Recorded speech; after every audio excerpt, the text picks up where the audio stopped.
Welcome back to clean news Rajasthan.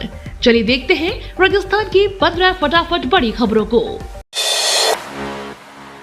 घुमंतु समाज के लिए भजनलाल सरकार की बड़ी पहल, परिवारों को मिलेगा स्थायी ठिकाना। राजस्थान में घुमंतु समाज के परिवारों को स्थायी ठिकाना देने की दिशा में सरकार ने बड़ी राहत की है। लंबे समय से एक जगह से दूसरी जगह भटकने के मजबूर परिवारों के लिए स्थायी आवास और जमीन उपलब्ध कराने की योजना पर काम किया जा रहा है। सरकार का उद्देश्य घुमंतु परिवारों को बेहतर जीवन और मूलभूत सुविधाओं से जोड़ना है। स्थायी ठिकाना मिलने से इन परिवारों को शिक्षा, स्वास्थ्य और सरकारी योजनाओं का लाभ लेने में भी आसानी होगी। सरकार की इस पहल से उन परिवारों को राहत मिलने की उम्मीद है जो वर्षों से स्थायी आवास की समस्या का सामना कर रहे हैं। योजना के जरिए उन्हें समाज की मुख्य धारा से जोड़ने पर जोर है। खेती की पढ़ाई करने वाली बेटियों को सरकार देगी 40,000 रुपए, आवेदन 31 जनवरी तक। राजस्थान में खेती और कृषि की पढ़ाई करने वाली बेटियों के लिए सरकार ने प्रोत्साहन योजना शुरू की है। भजनलाल सरकार इस योजना के तहत छात्राओं को हर साल 15,000 से 40,000 रुपए तक की आर्थिक सहायता देगी।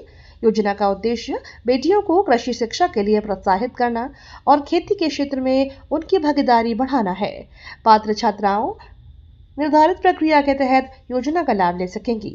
आवेदन करने की अंतिम तिथि 31 जनवरी 2027 तय की गई है। सरकार की इस पहल से कृषि की पढ़ाई कर रही छात्राओं को आर्थिक मदद मिलने के साथ उच्च शिक्षा के लिए प्रोत्साहन मिलेगा। योजना से ग्रामीण और कृषि परिवारों की बेटियों को खास फायदा हो सकता है। पंचायती राज और निकाय चुनाव से पहले राजस्थान सरकार ने जारी की ओबीसी सर्वे रिपोर्ट। राजस्थान में पंचायत और निकाय चुनाव से पहले सरकार ने ओबीसी सर्वे रिपोर्ट जारी कर दी है। रिपोर्ट जारी होने के बाद प्रदेश की राजनीति में हलचल तेज होने की संभावना है। ओबीसी वर्ग की सामाजिक और जनसंख्या संबंधी स्थिति को लेकर किए गए सर्वे को चुनावी लिहाज से भी महत्वपूर्ण माना जा रहा है। सरकार इस रिपोर्ट के आधार पर नीतियों और प्रतिनिधित्व से जुड़े फैसलों पर आगे बढ़ सकती है। वहीं विपक्ष भी रिपोर्ट को लेकर सरकार से सवाल कर सकता है। पंचायत और निकाय चुनाव से ठीक पहले रिपोर्ट जारी होने से राजनीतिक दलों की रणनीति पर इसका असर देखने को मिल सकता है। अभी सभी की नजरें रिपोर्ट के आंकड़ों और सरकार के अगले कदम पर है। राजस्थान में बारिश जारी, फिर भी सामान्य से 12% कम बरसा पानी, 37 जिलों में अलर्ट। राजस्थान में लगातार बारिश के बावजूद इस मॉनसून सीजन में अब तक सामान्य से 12% कम बारिश दर्ज हुई है। मौसम विभाग ने अगले दिनों में कई इलाकों में बारिश का दौर जारी रहने का अनुमान जताया है। आईएमडी ने राज्य के 37 जिलों के लिए अलर्ट जारी किया है। कई जिलों में भारी बारिश की चेतावनी दी गई, जबकि कुछ इलाकों में तेज बारिश के साथ जलभराव की स्थिति बन सकती है। प्रशासन ने लोगों से मौसम की स्थिति पर नजर रखने और जरूरी होने पर ही घर से बाहर निकलने की अपील की है। आगामी दिनों में बारिश और बढ़ने की संभावना है। स्वतंत्रता दिवस के पहले जैसलमेर बॉर्डर पर बीएसएफ का ऑपरेशन अलर्ट, बढ़ी चौकसी। स्वतंत्रता दिवस से पहले राजस्थान के जैसलमेर बॉर्डर पर सुरक्षा व्यवस्था और कड़ी कर दी गई है। सीमा सुरक्षा बल ने ऑपरेशन अलर्ट शुरू करते हुए सरहद पर निगरानी बढ़ा दी है। जवान सीमा क्षेत्र में लगातार गश्त कर रहे हैं और संदिग्ध गतिविधियों पर पैनी नजर रखी जा रही है। बॉर्डर से जुड़े इलाकों में सुरक्षा एजेंसियां भी पूरी तरह से सतर्क हैं। संवेदनशील स्थानों पर अतिरिक्त जवानों की तैनाती और निगरानी बढ़ाई गई है।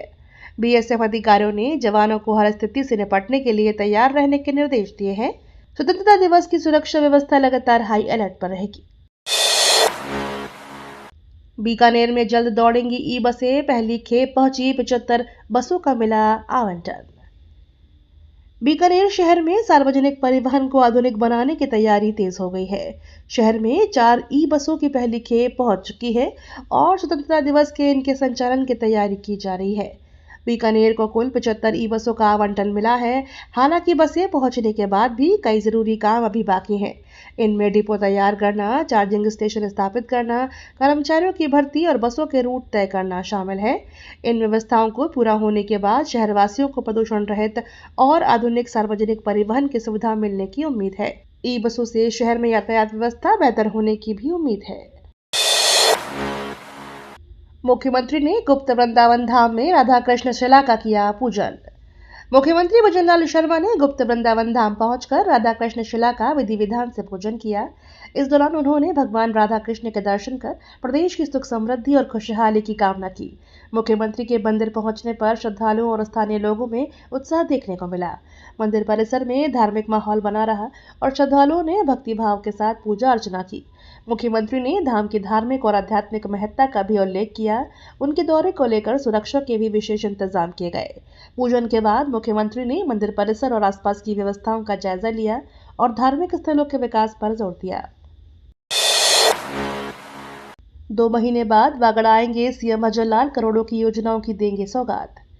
राजस्थान के मुख्यमंत्री भजनलाल शर्मा करीब 2 महीने बाद बागड़ क्षेत्र के दौरे पर पहुंचेंगे। अपने दौरे के दौरान मुख्यमंत्री करोड़ों रुपए की विकास योजनाओं की सौगात दे सकते हैं। मुख्यमंत्री के दौरे को पंचायत और निकाय चुनाव से पहले राजनीतिक रूप से भी अहम माना जा रहा है।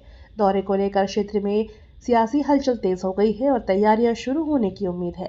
सरकार की ओर से विकास कार्यों और योजनाओं के जरिए क्षेत्र को बड़ी सौगात देने की तैयारी है।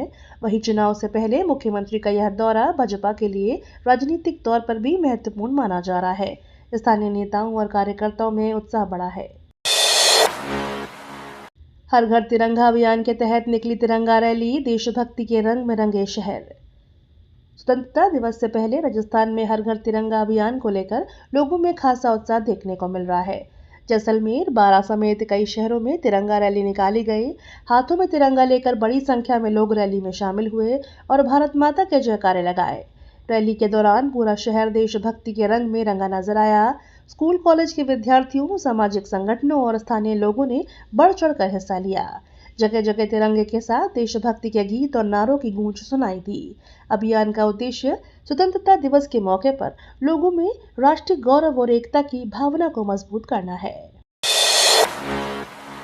हाई कोर्ट के निर्देश के बाद जर्जर स्कूल भवनों पर सख्ती, सुरक्षा ऑडिट में फेल भवन होंगे बंद।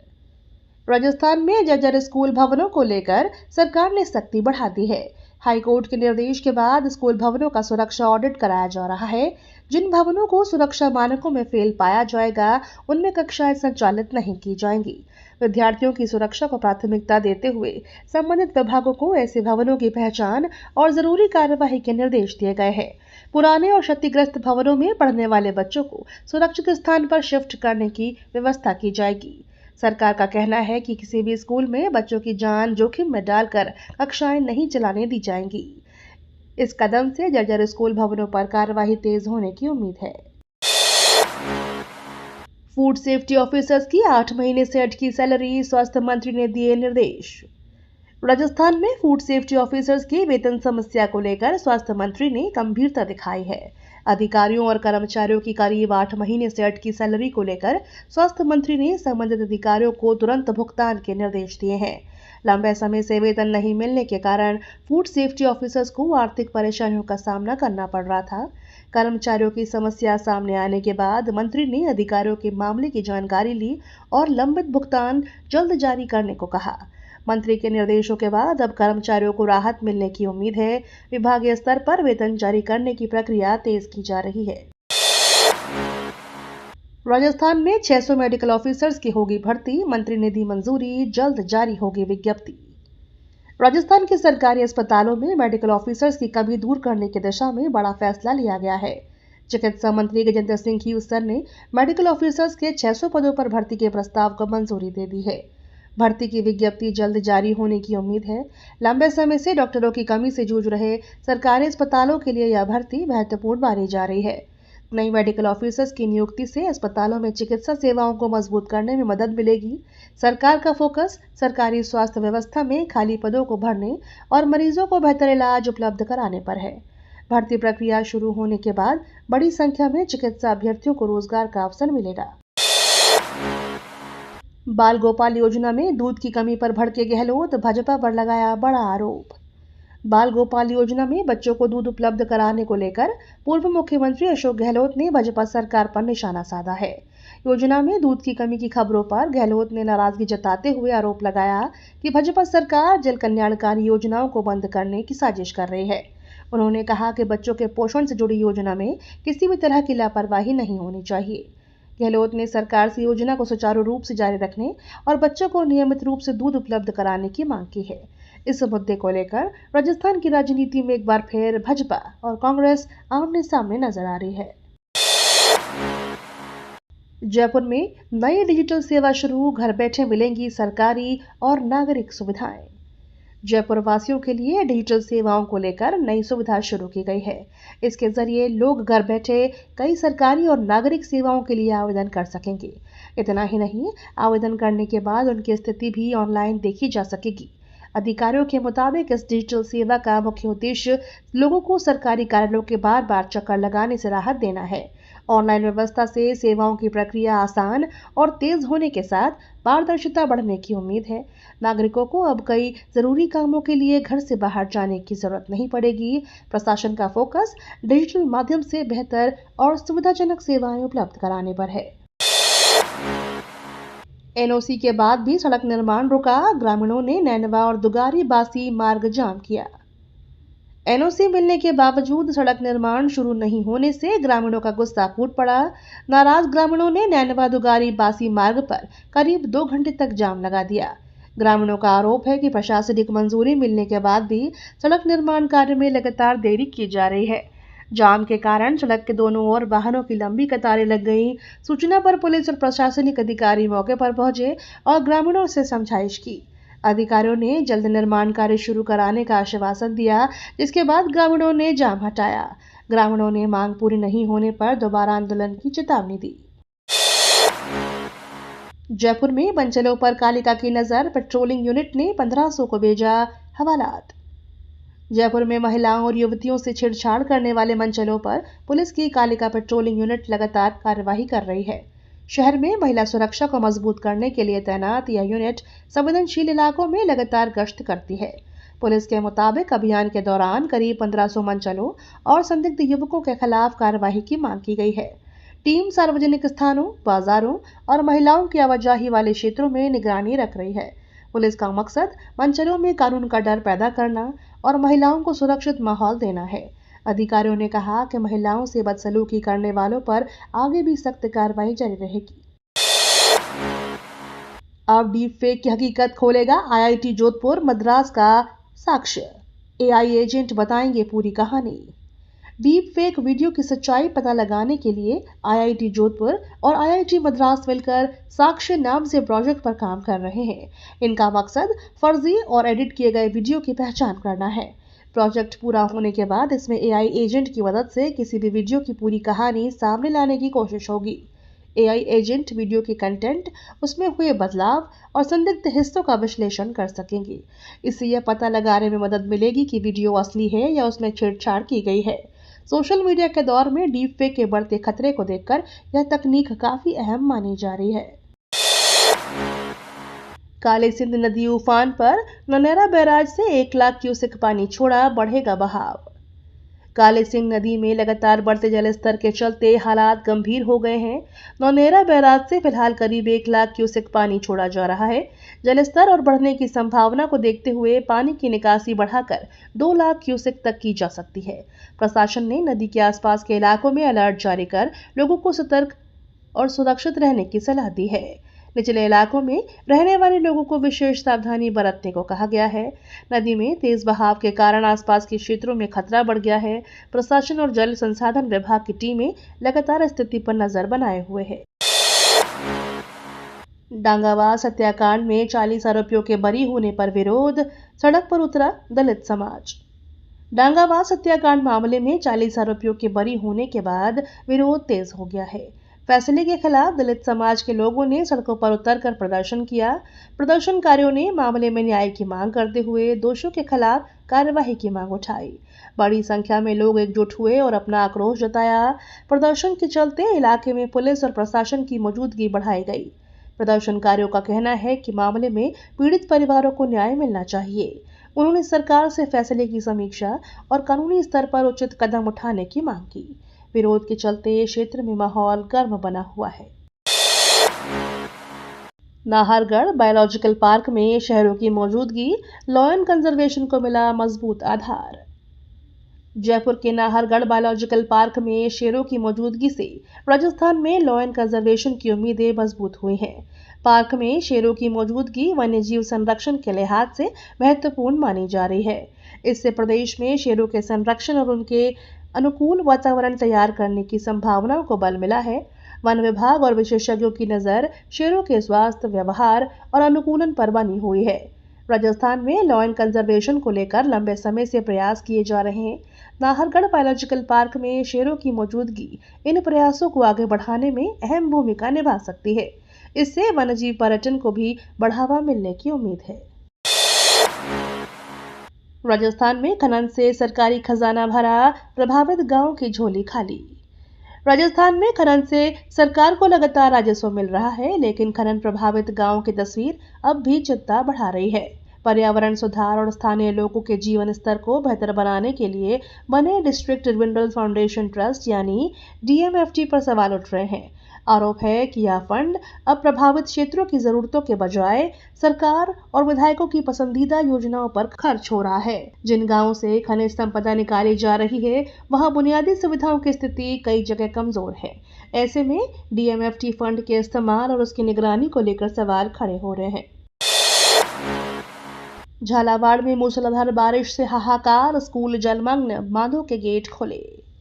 झालावाड़ में मूसलाधार बारिश ने जनजीवन प्रभावित कर दिया है। लगातार बारिश के कारण कई इलाकों में पानी भर गया है और स्कूल भी जलमग्न नजर आए। भारी बारिश के चलते नदी उफान पर आ गई, जिसके बाद प्रशासन को सतर्कता बढ़ानी पड़ी। जलस्तर बढ़ने पर बांध के गेट खोलकर पानी की निकासी की गई। वहीं एक मंदिर भी पानी में डूब गया। बारिश के कारण निचले इलाकों में रहने वाले लोगों की मुश्किलें बढ़ गई हैं। प्रशासन की टीमें हालात पर नजर बनाए हुए हैं और लोगों को नदी नालों से दूर रहने की सलाह दी जा रही है। मौसम विभाग ने भी आगामी बारिश को लेकर सतर्क रहने को कहा है। सावन के दूसरे सोमवार को शिवालयों में उमड़ी आस्था, बम भोले के जय घोष से गूंजे मंदिर। सावन के दूसरे सोमवार को राजस्थान के शिवालयों में आस्था का सैलाब उमड़ पड़ा। सुबह से ही मंदिरों में भगवान शिव के दर्शन और जलाभिषेक के लिए श्रद्धालुओं की लंबी कतारें नजर आई। भक्तों ने शिवलिंग पर जल, दूध, बेलपत्र और पुष्प अर्पित कर पूजा अर्चना की। मंदिर परिसर हर हर महादेव और बम भोले के जय घोष से गूंज उठे। कई प्रमुख मंदिरों में सुरक्षा और भीड़ प्रबंधन के लिए विशेष इंतजाम किए गए। श्रद्धालुओं ने भगवान शिव से परिवार की सुख समृद्धि और प्रदेश की खुशहाली की कामना की। सावन सोमवार को लेकर मंदिरों में दिन भर भक्तों की भारी भीड़ बनी रही। पंचायत और निकाय चुनाव से पहले कांग्रेस का शक्ति प्रदर्शन, JDA कूच पर पुलिस से टकराव। पंचायत और निकाय चुनाव से पहले राजस्थान में कांग्रेस ने शक्ति प्रदर्शन किया। बड़ी संख्या में कांग्रेस कार्यकर्ता जयपुर में JDA की ओर से कूच करने पहुंचे। प्रदर्शन के दौरान पुलिस और कार्यकर्ताओं के बीच आमना सामना हो गया।